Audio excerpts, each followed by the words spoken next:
l'entreprise est un monde masculin fait pour les hommes et par les hommes, les premières femmes y sont arrivées au niveau des pouvoirs comme des immigrés. Les femmes souffrent des codes masculins en entreprise parce qu'effectivement, comme elles ont à 80% la gestion des affaires domestiques, elles sont pressées de rentrer chez elles. Donc en même temps, cette gestion des affaires leur donne une plus grande rigueur. Elles ne perdent pas de temps, elles jugent les gens sur les résultats, elles vont droit au but, elles sont plus directes. Et compte tenu de l'histoire, les femmes sont moins guerrières, c'est normal.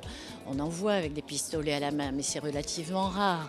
Elles sont éventuellement, fréquemment, moins corrompues. De plus en plus d'études montrent que lorsque les femmes sont suffisamment nombreuses dans les niveaux de responsabilité, de direction, les entreprises ont de meilleurs résultats.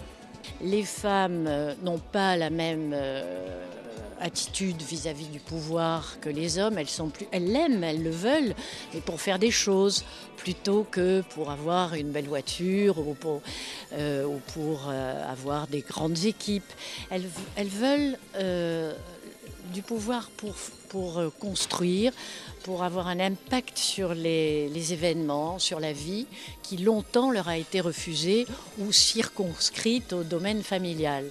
Dans la motivation des femmes au travail et au pouvoir, l'argent vient en dernier.